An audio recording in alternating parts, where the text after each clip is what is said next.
Well, Ruben, in difficult circumstances, in a difficult context, what did you make of what your players gave you?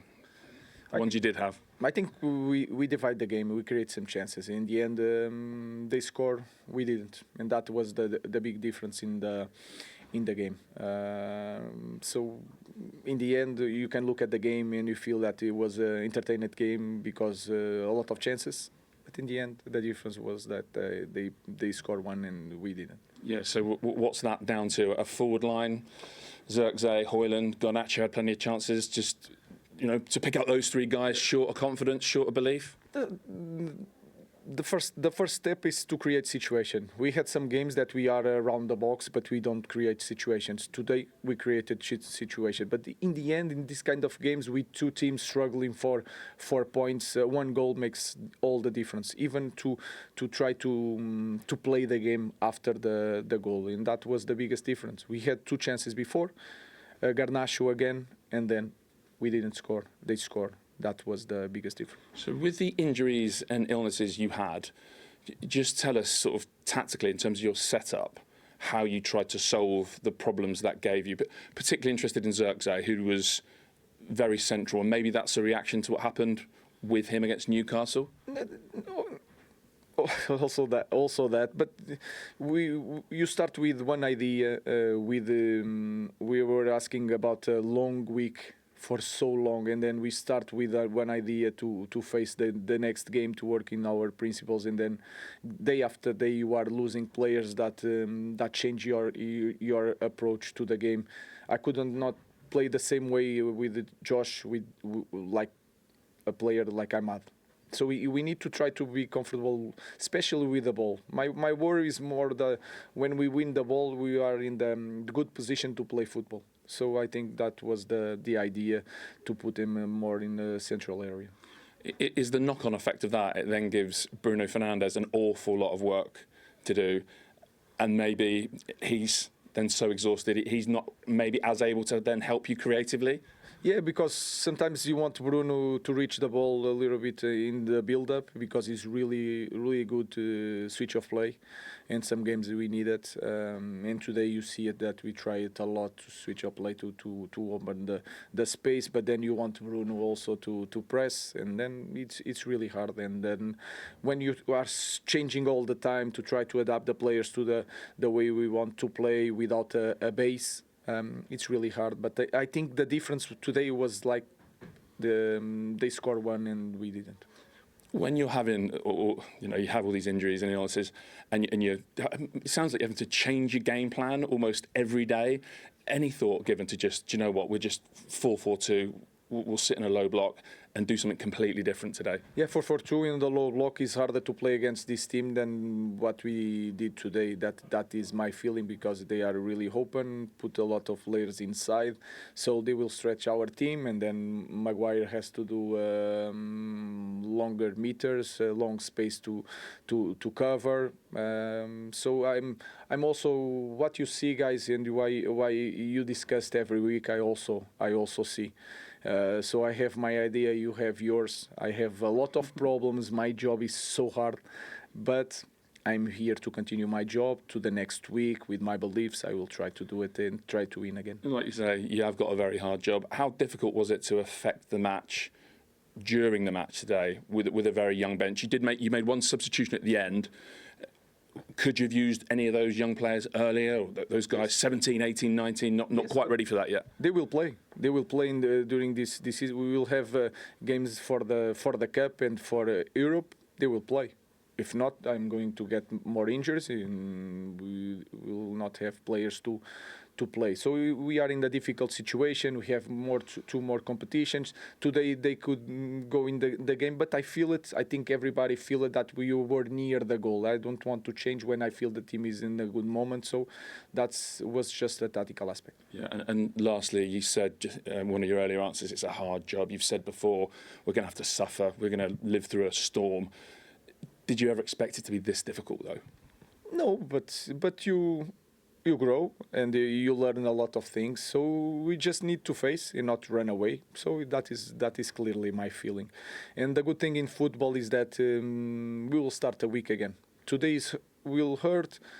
it's a tough pain to lose so many games, but then you can change everything in the next week. That's our goal. Thank you. Thank you very much. All the best to you. Thank you. And they will need to change things. But when we've talked about Tottenham, we've reflected on the injuries that they've had. With Manchester United, there were injuries and illness in the squad. In the build-up to this game, as he said, it was a very disrupted preparation because of that. It was changing almost on a daily basis.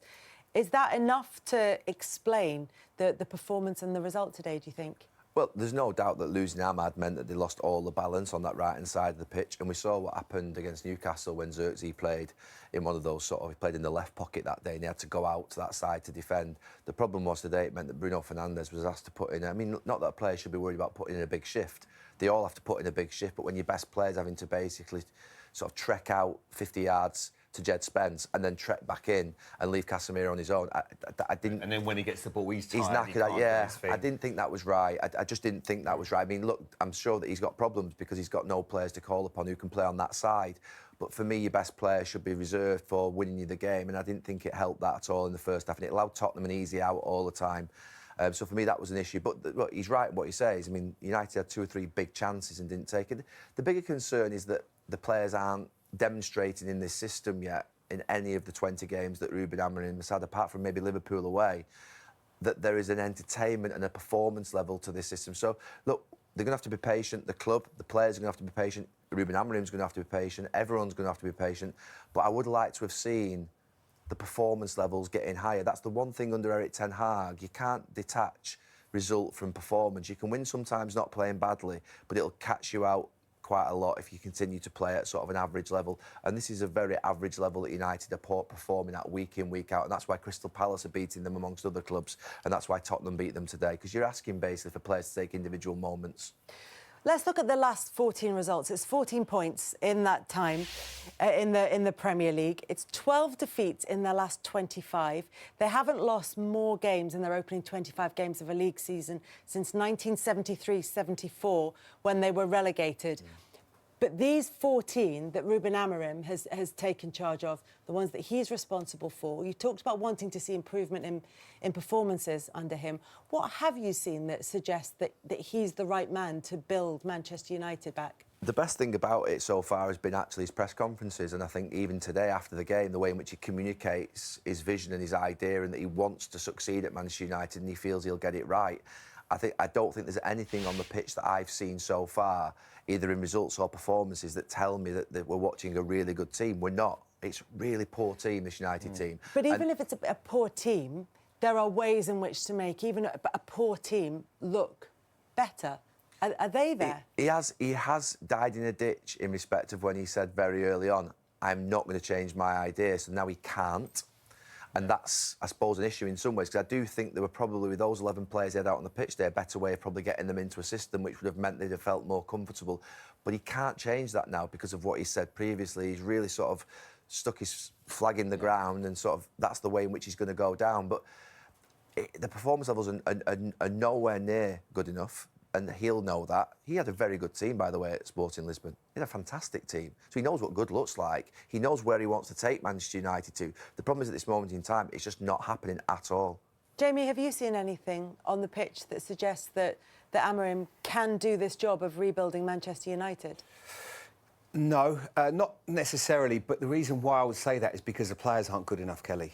It's a really poor Manchester United team. If you go back through the history of the great ones and you compare this, they are miles off it. They need 7, 8 top players to change. So we all thought that Ten Hag hasn't got a clue, he just doesn't know what he's doing, everyone else is better than him. And I'm sure this manager probably thought that, because he's got big egos, managers. He thought, I can come in there, I can change it. I know he didn't want to probably come in right now, because he thought, I need a bit of time, because the pain is only going to get worse for a while. But I do believe, and it's going to be hard because we're going to have to keep saying the same things. They need a lot of time. They need to get rid of a lot of players. They need to bring in better players because that isn't the nucleus of a squad that's going to be competing. When you look at the likes of Arsenal and Manchester City right now and Liverpool, they are miles ahead. They are not good enough. So it becomes very difficult to make a really good-looking team out of that. So, and I think he wants to change the culture. I think, obviously, Marcus Rashford leaving players like that, they need to go. If they're not going to be the sort of guys that are going to train well, conduct themselves the right way, be good role models about the place, they need to go. And too often, I think people at the club have ran that place and not let the manager have that control. But I think he feels like the first one that's going to get that control. He's been strong there, but what Jamie says about the players not being good enough, if you just take Tottenham's best players, Porro, Udogie, Van der Ven, Romero, midfield of Basuma, Sarr, Maddison, Solanke, Kulusevski, Son, Johnson, Tell. How many Manchester United players would get into that Tottenham team if everybody was fit? None. I think Bruno. I think you'd want to have Bruno Ahmed in there. Maybe Ahmad, but to be honest he needs with you, time. You've got Kulusevski or Ahmad, and I'll be honest with you, I think I'd be going probably Kulusevski. Yeah. So my point is, every single Tottenham player, probably barring one, if they were all available, is better than every single Manchester United player. And that's not being emotional, it's not ranting anymore. We've gone past that now. It's just really sad that that's where Manchester United are currently at. They haven't got the players. But that's these players, recruitment. is that the level that you thought those players were at, the Manchester United squad players were at, when they were signed? No, it's what happens to them when they get here. And we've seen players actually the other way, when they've left, actually start to thrive again. So there is something I talked about, Tottenham before, and that sort of cultural sort of that platform. What's happening in the club at this moment in time? There's a lot of redundancies off the pitch. There is a lot of uncertainty. There is a lot of uncertainty on the pitch. They've had a manager be sacked this season already. It's not easy to perform in that environment. It's been the same for 10 years, and it's still not changing at this moment in time. Hopefully, in the next 2 or 3 years, Ruben Amorim is given the time to be able to build a successful team and squad. But every single Tottenham player that gets into their first 11 gets into Manchester United first, and probably apart from Bruno. And the thing is, they've thrown fortunes at it. Fortunes. But if your recruitment is wrong, or your idea of a player, and you're bringing on 30-year-olds and signing them from absolute fortunes from 4 or 5 year contracts, it's not sustainable, and it's never going to work. So that's the other thing. So they have to change now. People like Jason Wilcox who's been bought in. Jason knows the game inside out. Can't think of his name. The guy from Man City, who's obviously a fantastic CEO, Parada. So there are people that they are trying, but this you can't. I looked at that team today, and I'm thinking, looking at the subs, I actually felt sorry for him. It was really difficult to get a shape of a midfield. You could talk about systems all day long. He didn't have the personnel, really, that he would have liked at his disposal to get the result that he wanted. If you're going to play two midfield, you need legs. Absolutely. I think the way the game's gone now, everything's data-driven. So you talk about recruitment and, back in the days, eyes don't lie. You can see play. After 5 minutes, right, he's a player, that's what I want. But everything's data-driven now, and I think sometimes you've got to be very careful. But I agree with what Gary said about just not good enough, the players. We can talk about systems, but you sort of like Bruno Fernandes today is probably the one, really. You think Ahmed was missing today, but the shift that he put in today, going out and just vacating a massive space in the middle of the pitch, got Casemiro, sort of back end of his career, it's difficult, and it's sort of like there's no structure. If that was a training session and it was 11v11, and you can blow the whistle at any stage, you'd blow the whistle, there'd be players all over the place. There was no structure, in possession or out of possession. It's Casemiro becomes like a bit of he gets a lot of stick. Yeah. That in his defence, I played midfield. I felt sorry for him today and there, because he looks, of course, because he's covering distances that are impossible for Rodri to cover. Rodri would have found it hard in that midfield today on his own, and he's the number one, as we say. But it was impossible for him. And if you haven't got the personnel, and he's got injuries right now, it becomes extremely difficult. Is he the right man? Like, you could keep sacking managers left, right, and centre, because it has to, like Gary says, there's stuff off the field they have to change. They have to change the personnel, but that will take time. You can't just have one window when you bring in 6, 7 players and expect it all to gel. It is going to take time. But probably the finances, Gary, with financial fair play, are they in a position to go and buy right now? I don't think so, unless they get rid of players. I don't think they've got that 150, 200 million anymore. I think that sort of Anthony Casemiro window where 150, 200 million was spent was a really bad one, because that was a panic one that wasn't in. I don't think that was in the business plan at the end. It was when they lost to Brentford, and I think Brighton. my understanding is that's part of the reason why there's this new round of layoffs coming up, is that it's all part of trying to balance those PSR books for Manchester United. So right. It may be that whole scale changing of the squad might be a little way, and there might yet be more pain for Manchester United, who find themselves in 15th place in the Premier League title. At the other end of the table, it was a 2-1 win for Liverpool at home to Wolves. They were played after the frustration of the injury and a few weeks of not being out to help your teammates. How determined were you to be the difference today? Yeah, very determined, and it's always tough. Any player will tell you it's always tough being injured. We we've obviously had a lot of injuries this year, so it's, in the scheme of things, actually quite a short one turnaround in comparison to some of the other lads who like Vicario and Wilson Odobert, who are back today, had been months and months. So in terms of that, but listen, you miss one game or you miss 10 games, you're always chomping at the bit to get back. Obviously picked up a little calf injury in Hoffenheim, but I scored that day and I felt good. And sometimes when you feel like that scoring presence, you feel like you want to keep that momentum going. So I went into the game today because actually, to be fair, it wasn't that long ago that I played, 2.5, 3 weeks. I know I can be the difference here. So really nice to get on the score sheet again today, and really proud of the boys because obviously it's been a bit of a up and down season in the league. Probably not in the position where we want to be in terms of the league table. Simple as that. So. But yeah, really happy for the lads and for the fans today because it was a great atmosphere today. Proper Premier League clash against a big team. So yeah, send them home happy. It's obviously quite a simple finish, but is the key that you're the guy who's on the move? You're the guy who's alert? Yeah, just being alive. You know, I've always been a goal scoring midfielder. That's what I'm in the team to. That's why Spurs brought me to the club. You know. So to me, the difference for me is to score goals and create goals and be that creative outlet on the pitch. And scoring goals is one of them things that I just mentioned. So being alive in the box and trying to sniff out them free ones, it's just they count the same as the 25-yarders. So yeah, really happy with that one. I have to say, I enjoyed your celebration, a very precisely thrown dart and then a finger to the lips. I enjoyed your celebration, a very precisely thrown dart and then a finger to the lips. Directed at anyone in particular? Just a little bit of outside noise, wasn't there, this week? Little bit. But nah, listen, people have their opinions, but I wanted to do my talking on the pitch today, so I hope there's a certain few that enjoyed me being the match winner today, yeah. Yeah, but I mean, you put probably more pressure on yourself. I mean, I've interviewed you numerous times over the years. The most pressure on you comes from you, right? Yeah, and no one's more critical of myself than me, you know. So outside gaffer, to be fair to the gaffer, he always talks about like blocking out the outside noise, but sometimes it's difficult, you know. It's constantly in your face and stuff. And but sometimes can you actually use it? Not forget blocking it out. Use it as motivation. You can use it, but I think the gaffer prefers when we're just in our little bubble and listening to him and stuff. But sometimes it's difficult because it's constantly in your face these days with social media and WhatsApp people sending stuff, and you do see it and it is there. So it all gets fed through to your phone straight away, pretty much. Sometimes, but especially when it's a big profile name. But listen, it's about responding in the right way, and I did that today. And like I said, I was a match winner, so really delighted. For the not just you personally, for the group, has there been a lot of noise to shut out? Because I mean, you said in one of your earlier answers, to this point, it hasn't been the season you wanted. No, it hasn't. And to be fair to the boys that have been the boys that have been fit all season as well, that went. Listen, the gaffer spoke about it and we've spoke about it a lot. We don't want to make excuses, but the last few months have been really difficult for the football club. We didn't get many bodies in January, especially early January, and we had our physio room. They're supported by 6,500 travelling. That's very experienced in the Premier League. So the lads who were just relentlessly going in Europe, and we obviously went deep into the Carabao as well, every 3 days. It's nice to be an injured player coming back. I know I didn't have too much time out, but only a couple of weeks. But to take the pressure off them and give them a rest and give the other lads a boost. And I thought Vicario was outstanding as well today, coming back in.